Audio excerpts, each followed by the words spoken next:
নমস্কাৰ বন্ধু বান্ধৱীসকল, কি খবৰ আপোনালোকৰ? তো আপোনালোকক মোৰ ইউটিউব চেনেল পৰুৱা টিপছ এণ্ড ব্লগছলৈ পুনৰবাৰ স্বাগতম জনাইছোঁ।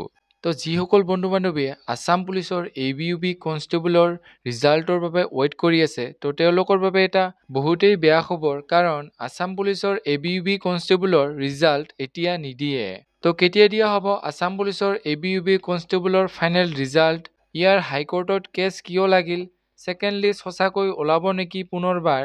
সকলো ডিটেইলছ সহকাৰে আপোনালোকক এই ভিডিঅ'টি যোগেৰে জনাম। তো চাই যাওক ভিডিঅ'টো লাষ্টলৈকে।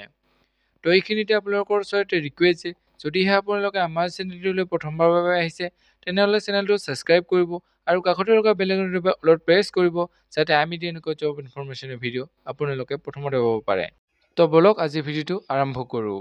তো বন্ধু বান্ধৱীসকল, আছাম পুলিচৰ এই ABUB কনষ্টেবলৰ ফাইনেল ৰিজাল্ট কেতিয়া দিব তাৰ বিষয়ে ক'বলৈ যাওঁতে CM ছাৰে ইয়াৰ বিষয়ে কি ক'লে আপোনালোকে ভিডিঅ' ক্লিপটো চাই লওক। কিন্তু AB আৰু UB কনিষ্টবলৰ ৰিজাল্ট দিয়াৰ ক্ষেত্ৰত গুৱাহাটী উচ্চ ন্যায়ালয়ে এটা আমাক সাময়িকভাৱে বাধা আৰোপ কৰিছে।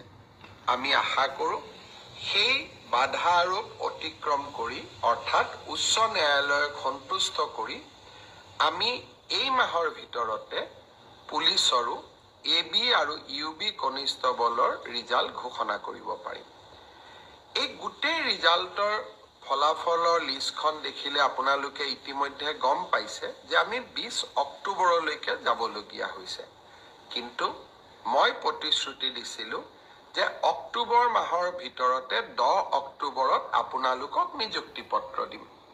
10 অক্টোবৰত মই নোৱাৰিলেও অন্তত 25-26 অক্টোবৰৰ ভিতৰত আপোনালোকৰ হাতত মই নিযুক্তি পত্ৰ তুলি দিম।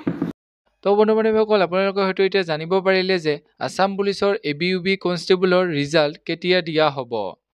তো ইয়াৰ হাইকোৰ্ট কেছ এইবাবে লাগিছে কাৰণ কিছুসংখ্যক কেণ্ডিডেটে ভাবিছে যে, অৰ্থাৎ যিসকল কেণ্ডিডেটৰ এই আছাম পুলিচৰ ABUBৰ ফিজিকেল টেষ্টৰ কাট অফত নাম অহা নাছিল, তেওঁলোকে ভাবিছে যে এই কাট অফখিনিত কিবা খেলি মেলি লাগিছে, সেইবাবে তেওঁলোকৰ নাম অহা নাই।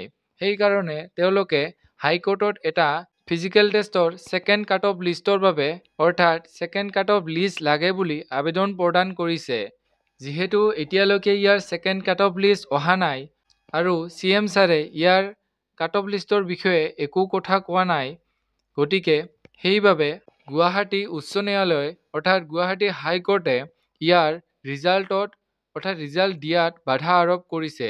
গতিকে হাইকোৰ্টৰ এই সমস্যাখিনি পূৰ নোহোৱালৈকে আছাম পুলিচৰ ABUBৰ ৰিজাল্টটো অহাত পলম হ'ব। তথাপিও CM ছাৰে কৈছে যে এইখিনি সমস্যা সমাধান কৰি অতি সোনকালে, অৰ্থাৎ 25 অক্টোবৰৰ আগতেই আছাম পুলিচৰ ABUB ৰিজাল্টটো আহি যাব। তো যিহেতু আছাম পুলিচৰ ABUB লগতে সকলো পোষ্টৰে গোটেই ৰিক্ৰুটমেণ্ট প্ৰচেছটো শেষেই হৈছে, গতিকে এতিয়া আৰু ইয়াৰ ছেকেণ্ড লিষ্ট অহাৰ সম্ভাৱনা বহুতেই কম। তো যিসকল বন্ধু বান্ধৱীয়ে আছাম পুলিচৰ ABUB কনষ্টেবলৰ ৰিজাল্টৰ বাবে ৱেইট কৰি আছে, তো আপোনালোকে এই ৰিজাল্টখিনি এই মাহৰ ভিতৰতে, অৰ্থাৎ 25 অক্টোবৰৰ আগতে পাই যাব। গতিকে আপোনালোকে চিন্তা কৰিব নালাগে। তো এইখিনি আছিল আজি ভিডিঅ'। যদি ভিডিঅ' চাই ভাল পালে তেনেহ'লে লাইক কৰিব, কমেণ্ট কৰিব, বন্ধু বান্ধৱীসকলৰ লগত ভিডিঅ'টো শ্বেয়াৰ কৰিব, যাতে তেওঁলোকে ইনফৰমেশ্যনটো পাব পাৰে। তো যেতিয়া ইয়াৰ অফিচিয়েলভাৱে ৰিজাল্ট আহি যায়, তো আপোনালোকক ভিডিঅ'ৰ যোগেৰে জনাই দিম। তো আপোনালোকে চেনেলটো ছাবস্ক্ৰাইব কৰি থ'ব।